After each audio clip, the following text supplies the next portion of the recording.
Hello. I want to talk.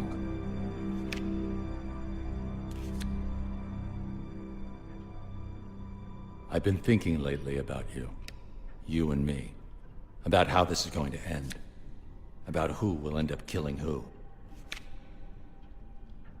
Perhaps you'll kill me. Perhaps I'll kill you. Perhaps sooner. Perhaps later. You know that, don't you?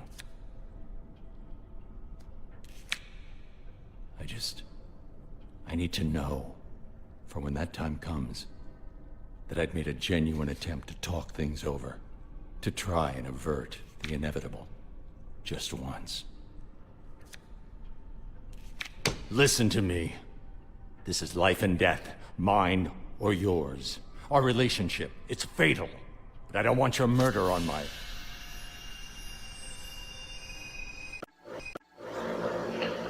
Bienvenidos a la primera edición de este podcast llamado La Hermandad Geek, un podcast compuesto por los hermanos Angaritas, es decir, por mi persona Juan Angaritas y su hermana Serenidad Angarita. Para aquellos que tienen alguna pequeña curiosidad de qué se va a tratar este proyecto, pues sencillamente va a ser un podcast donde lo vamos a estar actualizando periódicamente, no va a tener una fecha específica de cuando vayamos a subir alguna nueva edición, pero sí vamos a tratar de mantener una periodicidad. En este podcast está dedicado a que nosotros hablemos de todas aquellas cosas que nos gustan, aquellas cosas tan propias de la cultura pop y tan geek que tanto nos emocionan. Al ser la primera edición es un programa piloto, vamos a ver si esto despega de alguna u otra manera, y para eso hemos decidido hablar de algo que ya está muy presente en la cultura pop, de algo que está en boca de todos los geeks, en boca de todos los frikis, porque se trata de una película animada que adapta un material bastante conocido por todos los amantes del cómic. Y bastante importante también. Bastante importante en la mitología general del cómic. Estamos hablando de La Broma Asesina. Vamos a empezar este podcast. Antes de comentar la película animada, vamos a comentar la obra en sí, vamos a comentar el material original, vamos a comentar el cómic, el cual es un cómic que fue realizado de la mano de Alan Moore, un escritor inglés bastante conocido por haber realizado una de las más grandes obras que tiene todo el medio, que tiene todo el noveno arte, todo el cómic en general, ya que él es el responsable de la creación de Watchmen, de Vendetta, de la Liga de Hombres Extraordinarios, de La Cosa del Pantano, de un cómic que a mí me encanta de Superman que se llama ¿Qué pasa con el hombre del mañana? Y en este caso también un gran responsable en aportar a toda la mitología de Batman con esta obra que es La Broma Asesina. Es todo un referente de la cultura pop. Es todo un referente de la cultura pop y que ha influido en gran medida no solamente en el mundo del cómic, sino que su manera de contar historias todavía ha influenciado incluso al cine, la televisión y demás. Incluso libros. Alan Moore tiene algunos libros que son bastante extensos, ya que es una persona que tiene demasiadas cosas por contar. Y bueno, La Obra Asesina es una obra que ella realizó de la mano de Brian Boland. Que Brian Boland es un artista, es un dibujante que tal vez no sea muy sonado en el mundo del cómic porque él no se especializa en realizar las viñetas, en realizar lo que son las páginas internas, las páginas que cuentan la historia del cómic, sino que Brian Boland está especializado en ser portadista. Es decir, él se dedica única y exclusivamente a realizar esos magníficos dibujos que están en la portada del cómic, pero rarísima vez dibuja lo que son las páginas, las viñetas. Sí, por eso tiende a hacerse, más que todo, las portadas de cómics tienden a ser muy muy detalladas, mientras que las viñetas no tanto, o sea, se pierde un poco el trazo tan detallado que suelen tener las portadas, y por eso es que dentro de las páginas de Killing Joke se mantiene tan bien ese dibujo que tiende a ser muchas veces impactante.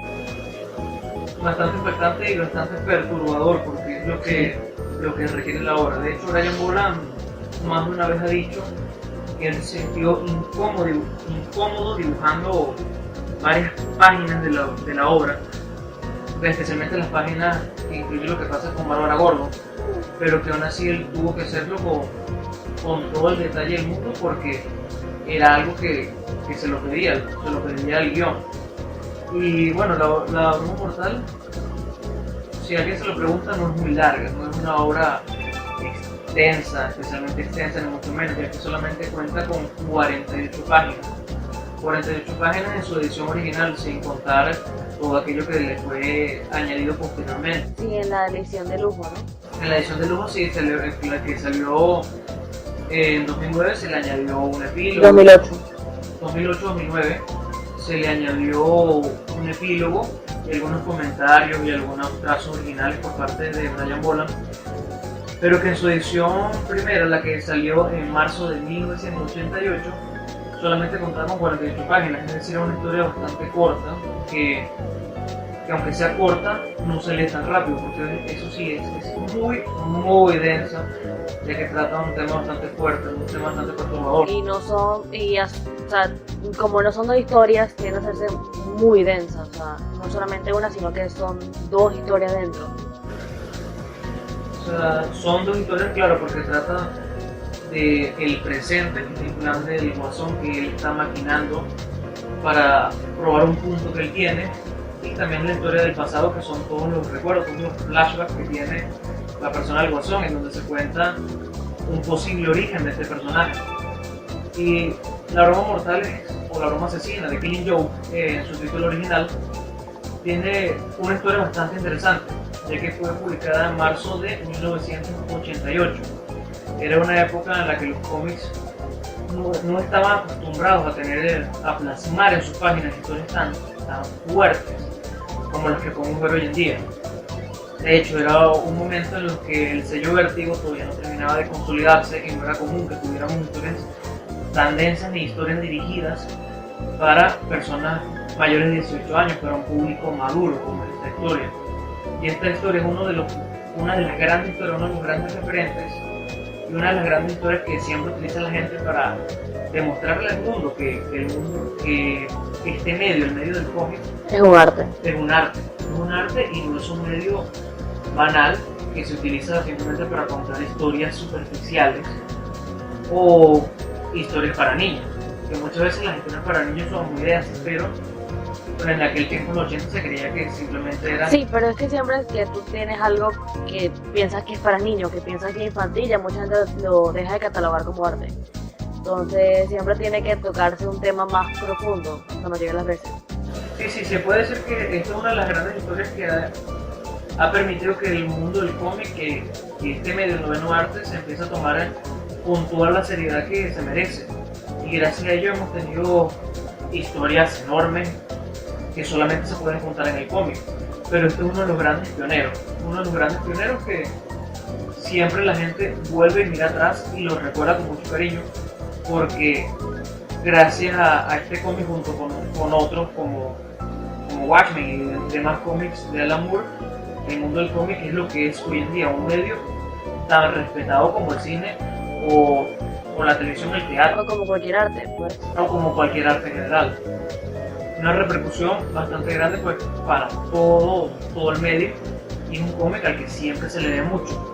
Y también se le debe mucho en las cuestiones de la mitología de Batman, ya que, como ya hemos dicho un poco antes, es a partir de aquí donde se establece un origen más o menos oficial para la figura del Guasón, ya que la figura del Guasón siempre ha sido y todavía sigue siendo Un misterio.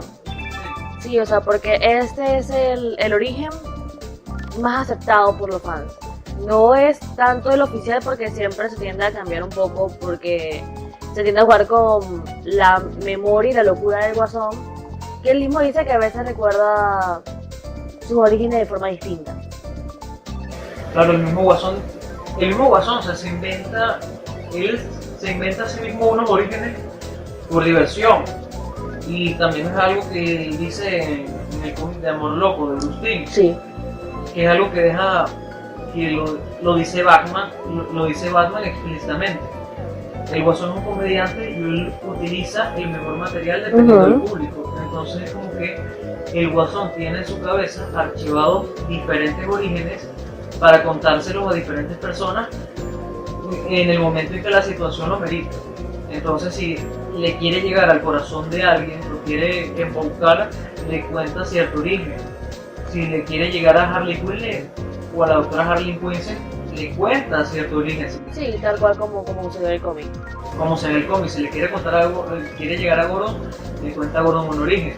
Entonces siempre hace un misterio porque el mismo personaje se inventa los orígenes y como el personaje ha sido tan meticuloso de no dejar ningún tipo de rastro, o sea, no tiene nada que lo identifique con cierto tipo de persona, no tiene huellas, no tiene prácticamente un pasado, no se sabe nada de él. Y es aquí donde se nos muestra el origen del Guasón, pero no de la boca del Guasón, se nos muestra su origen, pero a través de recuerdos. Mediante flashbacks. Mediante flashbacks que el mismísimo Guasón va teniendo, de cómo llegó a ser él lo que es. Y es la historia de origen más aceptada, porque muchos dicen, ok, son los flashbacks que el personaje va teniendo, pero el personaje es un loco. Fácilmente una persona loca puede tener recuerdos y quererse esos recuerdos, pero sin necesidad de que hayan pasado. Exacto, porque por ejemplo La Máscara de Fantasma, la película, también se muestra un origen del Guasón que tampoco es contado por él y que también podría ser igual de aceptado, pero por alguna u otra razón no lo es. Sí, de hecho que La Máscara del Fantasma también una obra de Bruce Timm, de ese grandioso animador que Warner supo atrapar y dejarlo únicamente para él. Prácticamente todo lo que ese señor hace está, ¿no? Que prácticamente todo lo que ese señor hace es oficial, es canon, es parte de la mitología. Que para quienes no lo conozcan, Bruce Timm es el realizador de prácticamente todas las series animadas de DC Comics. Es el realizador de Batman, la serie animada, Superman, la serie animada, La Liga de la Justicia La Limitada. Liga de la Justicia y Liga de la Justicia Limitada y varias películas. Tiene Bruce Timm también por allí y ha escrito uno que otro cómic. Bruce Timm realizó en el 92, si no me recuerdo mal, una película de Batman, una película animada llamada Batman, la Máscara del Fantasma, donde se cuenta el origen del Guasón, el cual él era un mafioso, que luego cae en el pozo del ciclo químico y su piel se vuelve blanca, su cabello verde y así le da la apariencia que tenemos hoy en día. Y es un origen igual de válido para el personaje, pero que yo creo que no es tan aceptado como el origen que tiene aquí de Killing Joke, porque parte de un punto de que el Guasón ya era malo. Ajá. Antes de caer en el pozo de desechos tóxicos. Entonces como que ese origen no le cuadra tanto a la gente porque va en contra de un punto que el Guasón expone y quiere probar en este cómic. De la filosofía de Solo un mal día. De Solo un mal día, porque este cómic es muy importante no solo porque presenta los hechos entre comillas más reales del origen del Guasón, sino que más importante que presentar sus orígenes, nos presenta una filosofía que tiene el Guasón, y es que cualquier persona, por muy buena que sea, por muy noble de corazón que sea, siempre puede terminar loco. Lo único que necesita es un mal día, y de hecho el mismo Guasón se refugia en eso, Sí. porque él piensa que él es igual que todo el mundo. La única diferencia es que él ha experimentado un mal día. Un muy mal día, por cierto. Muy mal día. Y él expone, si a cualquier persona buena la coloca a que pase un mal día tan traumático, tan terrible como lo pasé yo, entonces se va a volver igual de loco e igual de malvado como yo. Por lo tanto, yo soy igual que todos. Y entonces él se refugia en eso y trata de quebrar al Gordon. Trata de excusarse un poco de todas las cosas malas que él ha hecho, porque cree que dentro de todo está justificado, y trata de quebrar al comisionado Gordon. No sé si tú quieras hablar un poco de esto, de cómo trata de quebrar. Pues yo quería hacer más que todo una reflexión de que esa filosofía de mal día creo que también se ve muy bien reflejada a la obra de Nolan de The Dark Knight. Sabes que en esa obra él logra quebrar al Caballero Blanco de Gotham, que era Harvey Dent. Pero la forma en que trata de quebrar aquí en The Killing Joke al comisionado Gordon creo que es una forma muy horrible y creo que hubiera estado no justificada porque significaría que todo el mundo puede tener la misma maldad que él, pero sí es obvio que le causó un trauma tanto a él como a su hija. Y pues la forma en que él lo intentó fue haciendo una repercusión Alan Moore hizo una repercusión muy fuerte en los cómics, o sea, porque le disparó a Bárbara, la hija de Comisionado Gordon, a Bárbara Gordon, sí, Babs, y la dejó inválida. No obstante con eso, o sea, ya que ya le causó un trauma y dejó de invalidar a su hija, el secuestra el Comisionado Gordon, y en todo el proceso antes de secuestrarlo, o sea, antes de llevarlo al lugar donde tenía que llevarlo, desnuda a Bárbara y le toma una serie de fotografías, solamente para torturar, con así de torturarlo.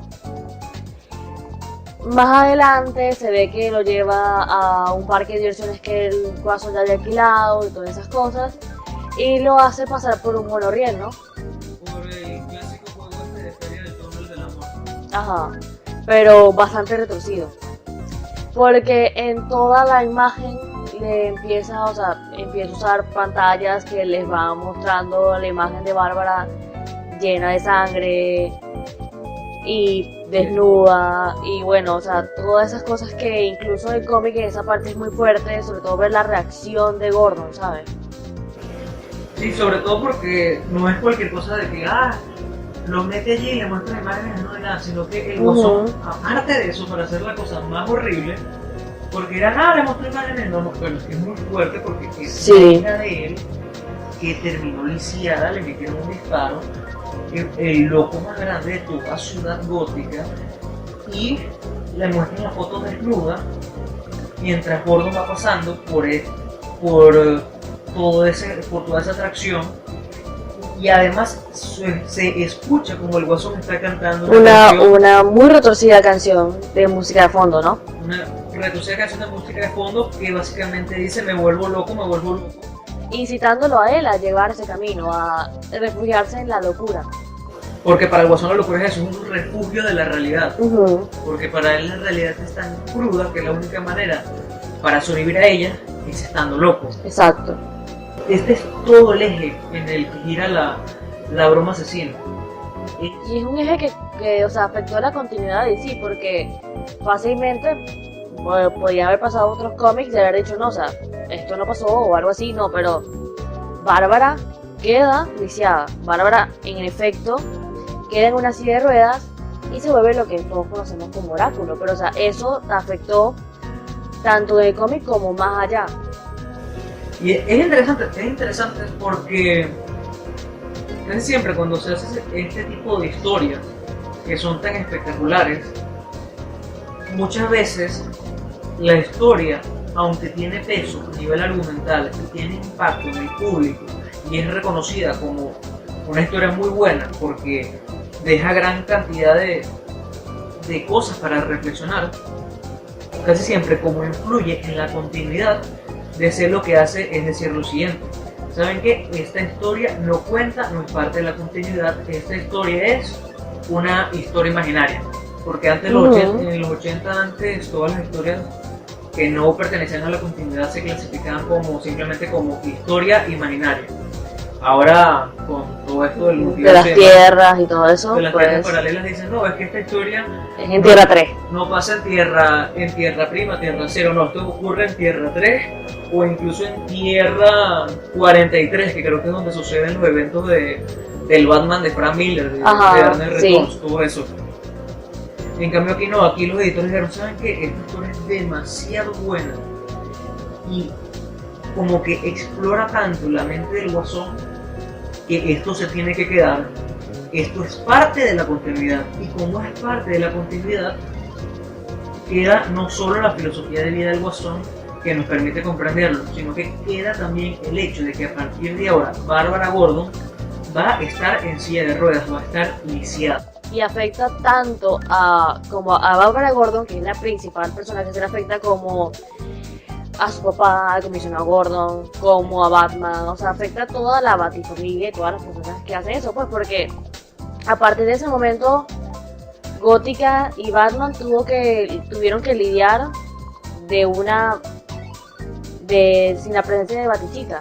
O sea, tuvieron que adaptarse a todo esta maldad que vive Gótica, pero con una persona menos. Y eso es algo es algo importante, o sea, porque fácilmente puede haberlo colocado como un número suelto, que mucha gente lo lee así, pero no, es algo que afectó realmente y que afectó tanto que incluso hasta hace poco fue que curaron a Bárbara.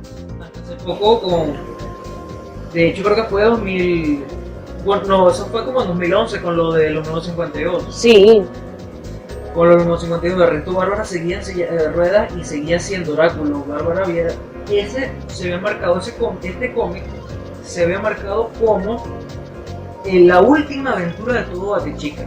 A partir de aquí, Bárbara Gordon deja de ser Batechica y las próximas Batechicas no son Bárbara Gordon, porque ella está lisiada. Habían decidido mantener eso, que es algo muy raro porque casi siempre en los cómics, como hay un dicho, en los cómics nadie permanece muerto, pero también eso de nadie permanece muerto se puede ampliar y decir nadie permanece herido de gravedad. sí, Por ejemplo, a Batman, Bane en el arco de The Nightfall, la caída del caballero, Bane le rompe la espalda a Batman, pero Batman no se queda lisiado, Batman no se queda en silla de ruedas.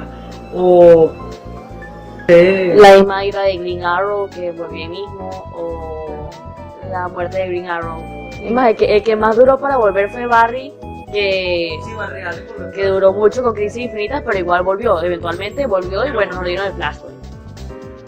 Y prácticamente ningún daño prácticamente ningún daño de ningún héroe permanece en la continuidad. Y yo creo que se debe al hecho de que es muy peligroso hacer que un héroe, cualquier superhéroe, tenga un cambio permanente en su persona, porque eso es algo que siempre va a terminar perdiendo parte del grupo e impidiendo que nuevos fanáticos lleguen, porque si tú dices, oye, tal personaje está lisiado, ¿y por qué está lisiado? No, para saberlo tienes que leerte esta historia de antes, y siempre cuando alguien le dices, no, para entender esto tienes que primero leer esto, casi siempre la gente lo primero que dice es, sí, pues mejor no leo nada. Pasa el síndrome la noche más oscura y día más brillante, que es seguro tan grande que todo el mundo como que, ¿sabes qué? Mejor dejo de leer DC. Sí, mejor dejo de leerle DC y empezamos por algo nuevo. Y eso es algo que se ha mantenido siempre, pero con Bárbara Gordon no fue así. Con Bárbara Gordon decidieron dejarla en silla de ruedas por mucho tiempo, y aún así cuando ella vuelve a ser Batechica, no es que elimina la continuidad a The Killing Joke, no, The Killing Joke permanece dentro de la continuidad, y Bárbara pasa un tiempo en silla de ruedas y ejerce pasa todo lo que pasó de Oráculo, de la empresa y todas esas cosas, y ella sigue teniendo en su memoria lo que le pasó y todo eso. O sea, ella lo que hace muy bien, bueno, me curé. Exacto, pues ella durante un tiempo ejerce, para el que no lo sepa, ejerce su actividad como hacker, ayudando a Batman y a distintos superhéroes, y tiene un seudónimo que es Oráculo. Y de hecho ella misma crea un grupo de superheroínas que son las Aves de Presa, que si no tuviéramos The Killing Joke, si no tuviéramos este hecho de que Bárbara Gordon se queda minusválida, no tuviéramos las Aves de Presa. Gracias a Alan Moore, ¿no? Que es algo muy importante, porque Alan Moore en un inicio yo estoy seguro de que no pretendía crear tanto impacto como terminó causando, porque yo estoy seguro de que Bárbara Gordon no fue un personaje que lo tomó con planificación, no fue un personaje que lo tomó y dijo, vamos a utilizar este personaje pero para que luego le pase esto y esto. No, o sea, nada más la tomó por el simple hecho de que la tomaría pasó. No, es una persona cercana a Gordon, y Gordon es cercano a Batman, y en fin, o sea, no fue como que, ay, es que ya tiene tanto contexto, no, o sea, sería algo más de, bueno, se me ocurre dañar a Gordon, voy a hacerlo así. Y o sea, la persona de Bárbara está tomada aquí, como tú dices, para que el Guasón se acerque de una u otra manera a Batman. Acercándose a Bárbara se acerca a Gordon, y acercándose a Gordon se acerca a Batman. Es decir, la pobre de Bárbara está utilizada por Alan Moore como un mero recurso argumental. Está utilizada como lo que se dice hoy en día, se llama mujeres en el refrigerador, que es cuando tú tomas a un personaje de cómic inicialmente, aunque eso ya pasa en muchas otras ficciones. Sí, ya se tomó más como un término que se usa en toda la ficción. En todas las ficciones. Y es cuando tú tomas a un personaje femenino y lo utilizas única y exclusivamente como recurso argumental, pero en base a que ese personaje femenino lo hace sufrir tremendamente para hacer enojar al protagonista masculino. O hacer enojar o hacer sufrir al protagonista. No es por ella, sino por el otro. Exacto, las cosas malas que le hacen a la mujer no repercute en ella, repercute es en el personaje masculino. ¿Y qué importa si en el caso original matamos a la novia de Linterna Verde, Kylie Renner, la picamos en pedacitos y la metemos en la nevera? No nos importa lo que le pase a ella, nos importa cómo va a reaccionar Kylie Renner. Y en este caso pasa lo mismo. ¿Qué importa si le disparamos a Bárbara Gordon? No nos importa cómo reaccione Bárbara, lo que nos importa es cómo va a reaccionar Batman en ese momento. O Gordon en su caso. O Gordon en su caso. Que al final la intención era esa, pero con el tiempo esa misma idea de dejar a Bárbara Gordon lisiada dio muchísimos frutos. O sea, sembraron una semilla y ni siquiera ellos mismos tenían idea de la magnitud que iba a causar. No tenían idea de el enorme árbol que iba a salir de esa semilla. Y es algo que esto que pasó con Bárbara Gordon. Y es muy importante, o sea, es muy importante toda esa huella enorme que deja la obra a nivel de continuidad, pero que no es algo que esté planeando Alan Moore, porque como ya dijimos, Alan Moore no es que planea que esto va a seguir así o así. De hecho, el final de La Broma Mortal es un final que es tan bastante ambiguo, o sea, es muy ambiguo. Es un final que es tan ambiguo que está pensado para que, entre comillas, sea la última historia del Guasón o la última historia de Batman. Porque está toda esa puerta enorme de ambigüedad. Para que si tú llegas como lector no iniciado, puedas leer esta obra y esta obra te sirva a ti como el primer cómic que tú lees de Batman y el Guasón, y también para que sea el último. Es que por eso digo que era muy fácil manteniendo como cómic suelto. O sea, hubiera sido una elección muy fácil para DC hacer eso. Pero no lo hizo porque, como ya dijimos, hay una repercusión muy grande, no solo a nivel histórico para la historia del noveno arte, sino también una repercusión muy grande para entender a la persona del Guasón. Y yo creo que a partir de Killing Joke el enfoque en el Guasón ha sido totalmente distinto. Siempre se parte de que es un maníaco, pero no hace cosas a lo tonto, sino que siempre lo hace para probar un punto. Y eso es algo que se ha mantenido siempre presente, y hasta el punto que, bueno, sigue en la continuidad actualmente de Killing Joke. Y no es ninguna tierra paralela, ni una historia imaginada, ni nada. Y ya habiendo acabado un poco con esta sinopsis o análisis y demás de la obra, me gustaría que ahora le pusiéramos un puntaje. Yo sé, ya hablamos bastante de eso y todo eso. En cuanto a la obra como un todo, no vamos a separarlo, no vamos a decir que, oye, la historia se merece tanto y el dibujo se merece tanto. No, a la obra como un todo, ¿cuánto le pones? ¿Cuánta nota le pones? ¿Qué puntaje? Yo le doy un 9,5 porque la obra como un todo es increíble. Aunque haya algunos de mis personajes favoritos, creo que como se explora la psiquis tanto de Batman como de Joker es fenomenal. Así como también puedes mostrar que no todo el mundo es tan malo como el Guasón cree. Y creo que eso es algo importante, sobre todo para un cómic como el de Batman, de que todo parece sin fin, sin esperanza. Siempre hay gente que no se quebró, porque si él le hiciste daño a Gordon, también le hiciste mucho daño a Bárbara. Y los dos lograron salir adelante. Así como el cómic también logra marcar un referente. O sea, es algo importante. Es desde hace muchísimo tiempo, pero sigue causando el mismo impacto ahorita. Por eso yo le doy ese 9,3, 9,5. De hecho, me gusta muchísimo el cómic. Y obvio, si no nos gustara no estuviéramos hablando del pues. Pero me gusta muchísimo.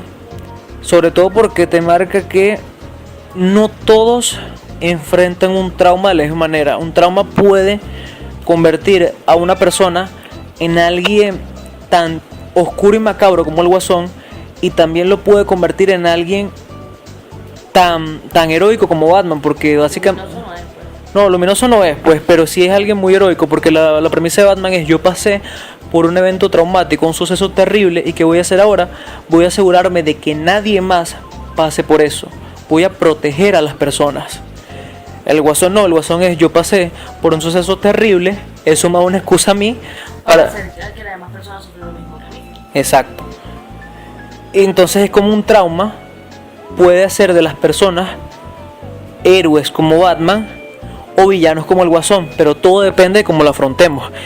Ese es un tema que a mí me encanta, y también me encanta el hecho de que Batman es alguien que es tan bueno, a pesar de que tenga unos métodos muy cuestionables. Batman es alguien que es tan bueno que él siempre quiere hacer las cosas bien. De hecho, al comienzo de la novela gráfica le dice Batman al Guasón: yo quiero hablar contigo porque para que en el futuro, si tú llegas a morir bajo mis manos, quiero saber de que yo hice las cosas bien, que yo tuve esa oportunidad para hablar contigo, para tratar de solucionar las cosas por la vía correcta, y que yo lo hice. Que si algo pasa, sucede lo inevitable, que es tu muerte, es precisamente por eso, porque yo no pude hacer nada más. O sea que Batman no es un loco que ande por ahí golpeando a la gente porque quiera, sino porque él lo hace de una manera que él siente que puede controlar. Y Batman no es alguien desquiciado, Batman es alguien que siempre está controlándose y sabe cuáles son sus límites, sabe cuándo parar y sabe qué cosas tiene que hacer y las hace. Aunque esas cosas parezcan una locura, como hablar con el Guasón. Porque el hecho sabe de cierta manera que el Guasón no le va a prestar atención cuando está hablando de ese pacto de que dejemos de hacer esto, deja tus actividades porque va a terminar en tu muerte o en la mía. Él sabe que tal vez no le presta atención, pero él sabe Que tiene que hacerlo. qué es lo que tiene que hacer y lo hace. Y en mi análisis me encanta, porque aunque la novela esencialmente es una novela sobre el Guasón, también analiza muchísimo a Batman. Y yo a la novela, bueno, en sí yo le pongo 9. Le pongo 9 ¿por qué? Porque no le pongo el 10. Bueno, sencillamente porque me molesta en parte el uso que tiene el uso de Bárbara Gordon. O sea, como toma Alan Moore a Bárbara Gordon como un mero recurso argumental, no me gusta mucho. Y sí es cierto que luego supieron convertirla en oráculo y demás, pero eso no es mérito de Alan Moore, eso es mérito de los demás guionistas. Y por eso yo siento que la novela hace muchas cosas bien, pero también hace otras cosas mal. Por eso no le puedo dar el 10, porque ya sería perfecta. También es eso de que la novela da para mucho más y se queda corta. O sea, tú sientes de que hay un punto de que tú dices: oye, esta historia podría haber sido mucho más larga, se pudo haber desarrollado más, pero se corta, ¿sabes? Sí, hay tantas ideas buenas que se pueden plantear de tantas maneras distintas, que la novela puede haber sido mucho más larga, pero por más que sea no las plantea con suficiente profundidad, siempre deja algo ambiguo, en parte para que el lector lo rellene, pero también, o sea, igual deja ese sabor de que pudo haber sido más, pudo haber sido algo más largo, pudo haber sido, no sé, de por lo menos 80 páginas. Mínimo, sí, o sea, hubiera sido muy fácil hacerla de 100 páginas, o sea, podría haber abarcado muchísimo más. Pero bueno, entonces le damos un 9 y 9,5. La novela no es perfecta, no tiene su 10.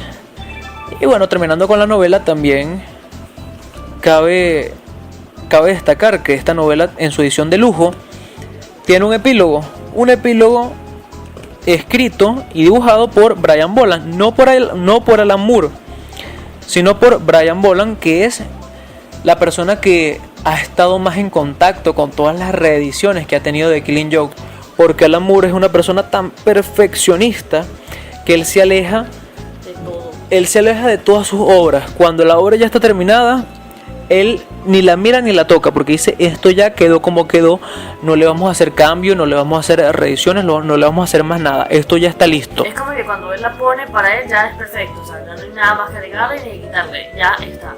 Exacto, ya está y quedó como quedó. Pero cuando se hizo la edición de lujo, Se le pidieron a los autores que realizaran un epílogo. Por supuesto, Alan Moore, por las razones antes mencionadas, no lo hizo. Así que lo hizo Brian Boland. Y sobre todo en la edición de lujo se explica que se lo venían pidiendo sobre todo por lo ambiguo que es ese final. La ambigüedad que deja ese final es como que necesitamos que nos expliques qué fue lo que pasó. Y de ahí es donde surge ese epílogo. Y fíjate que es muy inteligente la respuesta que da Brian Boland, porque él igual hace un epílogo y en ningún momento del epílogo Te explica nada. te explica nada. Jamás te explica el final. Él dice, me pidieron un epílogo para que explicara el final. ¿Qué hice yo? Hice un epílogo sin explicar el final. No te muestra nada. De hecho, el epílogo ni siquiera tiene que ver con Con Killing Joke, es como una historia aparte. Es una historia aparte. Es la historia de un habitante de Gótica, de Ciudad Gótica o Gotham, como le quieran decir, que está obsesionado con Batman y que quiere matar a Batman porque el tipo dice, quiero hacer algo muy muy malo y luego retirarme, terminar con mis estudios y ser feliz, tener una vida normal. Es como hacer algo malo por el mero hecho de hacerlo mal, por salirse con la suya y ya. Exacto, quiere hacer algo malo por salirse con la suya. Y yo creo que este epílogo, la intención detrás de todo esto es mostrarnos que Batman es una figura tan fascinante que siempre va a despertar la obsesión de las personas, tanto buenas como malas. Siempre va a haber una persona por allí mala que va a estar obsesionado con Batman y que va a querer derrotarlo, va a querer destruirlo para luego tener esa tensión que tenía Batman, tenerla él. Es decir, que Batman es tan interesante que el mismo Batman es el que crea sus villanos. El mismo Batman, con sola presencia de salvar el día, él en cierta manera es su peor villano porque él es el responsable de que existan otros locos. Él es el que crea sus mayores villanos. Creo que esa es la función del epílogo, eso es lo que se pretende hacer aquí. Pues yo lo veo en otro punto de vista, o sea, yo creo que lo que trata de mostrar es que el loco es en todos lados. O sea, que tú puedes bien matar al Guasón, bien no, o sea, Batman puede haberlo matado o no, pero que esa no es la mayor amenaza de Batman. Siempre va a haber un loco que va a querer matar por matar. Y siempre va a estar ahí, entonces no importa si vive, si muere el Guasón, no importa si se encierra o no, Batman siempre va a tener amenazas y Gótica siempre va a tener amenazas. Entonces un poco como diciendo, la solución no es matar al Guasón, porque eso no terminaría con la amenaza, porque igual surgen otras nuevas y surgiría otra amenaza a la cual habría que matar y volveríamos en el ciclo. Entonces Batman se convertiría en un asesino, porque si matamos a todos los locos de Gótica, ok, va a quedar en paz, pero ¿cuánta sangre se va a derramar? Es como diciendo que de cierta manera Batman no asesina a la gente porque siempre hay un modo correcto de resolver las cosas y que si las resuelves de mala manera, igual van a seguir habiendo problemas y habiendo problemas, locos van a seguir apareciendo y matar a un loco no acaba con la locura. Exactamente. Sencillamente. Es un epílogo que yo creo que hace mucha trampa a Brian Boland porque le pidieron un epílogo para aclarar las ambigüedades y su respuesta es un epílogo igual de ambiguo. Porque aquí nada más estamos dos analizando ese epílogo, pero creo que tantas personas como lo hayan leído pueden tener una interpretación distinta. Una interpretación distinta y yo creo que lo único en lo que van a acordar es ese tipo es muy creepy, me da grima. Ese tipo es muy grimoso, en serio. Es que, o sea, nada más leer el epílogo, yo lo leí, yo como que creo que lo leí mal, porque es como, tú lees toda la reflexión que el tipo hace, que a mí me pidieron que me aclararan todo esto y al final no te la aclaran nada. Es una trampa muy, muy grande. Una trampa muy grande, pero yo creo que eso entra en la belleza de la obra de Killing Joke, y yo creo que por eso se puede enmarcar este epílogo dentro de Killing Joke, aunque no tenga correlación con los sucesos. Yo creo que se puede marcar porque tiene ese mismo espíritu que impregna la obra, ese espíritu de locura, de análisis psicológico y de ambigüedad, que yo creo que esos son los ejes centrales de Killing Joke. La parte de locura reflejada en el Guasón, la parte de análisis psicológico representado en las personas cuerdas como Gordon y Batman, y la parte de ambigüedad representada en todo lo que se nos cuenta, porque el origen del Guasón es ambiguo y también es ambiguo su final. Sí. Y bueno, entonces con esto ya, con este cierre al comentario del epílogo, también cerramos La parte del cómic. cerramos esta primera parte del podcast, la cual estaba dedicada a comentar el cómic. A partir de ahora vamos a comentar la película animada de lleno, y para eso vamos a hacer una pequeña pausa.